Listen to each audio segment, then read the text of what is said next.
79வது சுதந்திர தின விழாவிற்கு வருகை புரிந்துள்ள ஆசிரியர் பெருமக்களையும் பெற்றோர்களையும் மாணவ செல்வங்களையும் வருக வருக என வரவேற்று எனது காலை வணக்கத்தை தெரிவித்துக் கொள்கிறேன். இந்த 79வது சுதந்திர தினத்திலே மாணவிகள் அனைவரும் நன்றாக படித்து நல்ல மதிப்பெண் பெற்று இங்கு வருகை வருந்துள்ள நிறைய மாணவர் போன வருஷம் நல்லா படிச்சு நல்ல மார்க் வாங்கி நல்ல நல்ல இன்ஸ்டிடியூட்ல சேர்ந்துருக்காங்க. அது உண்மையாலுமே இந்த நேரத்துல மிகவும் ரொம்பவும் மகிழ்ச்சியா இருக்கு. அதற்காக பாடுபட்ட அனைத்து ஆசிரியர்களுக்கும் மனதார என்னுடைய பாராட்டுதல்களையும் வாழ்த்துக்களையும் தெரிவித்துக் கொள்கிறேன். அதே மாதிரி இந்த வருஷம் பார்த்தீங்கன்னா இன்னும் நம்ம சேர்ந்து கொஞ்சம் தான் நம்ம முன்னேறி இருக்கோம். இன்னும் பெரிய பெரிய இன்ஸ்டிடியூட்ல பிரீமியர் இன்ஸ்டிடியூட்ல நம்ம இந்த வருஷம் சேரணும். அதுக்கு உங்களுடைய முயற்சி ரொம்ப முக்கியம். நான் நேற்று காலையிலேயே சொன்னேன் ஓவர் கோட் எல்லாம் போட்டு வாங்க அப்படின்னு. இல்லை பாதி பேர் போட்டு வரல. போட்டு வந்த குழந்தைங்க பாரு லைனா உட்காந்துருக்கிறப்ப பார்க்கறதுக்கு உண்மையாவே அழகா இருக்கு. அதனால ஃப்ரைடே நீ ஓவர் கோட் கண்டிப்பா போட்டுட்டு தான் வரணும். இந்த சுதந்திர தின நாளில் அனைவருக்கும் எனது சுதந்திர தின நல்வாழ்த்துக்களையும் தெரிவித்துக் கொண்டு மாணவர்கள் அனைவரும் நன்றாக படிக்க வேண்டும் என கேட்டுக்கொண்டு எனது உரையை முடிக்கிறேன். நன்றி.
பச்சை பசேலாயனல் அழகிய பூக்கள் அணிகளாய்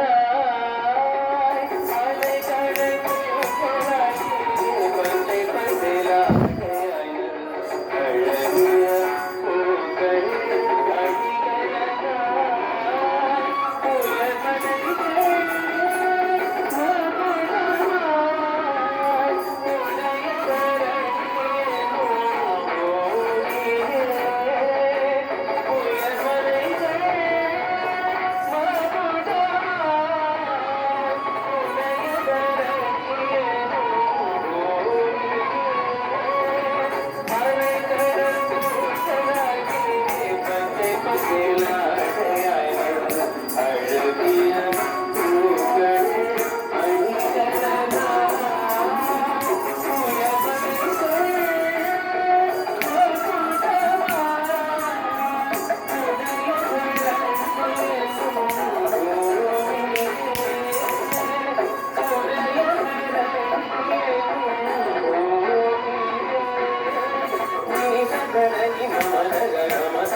வாழ்த்துக்கள் வரவேற்று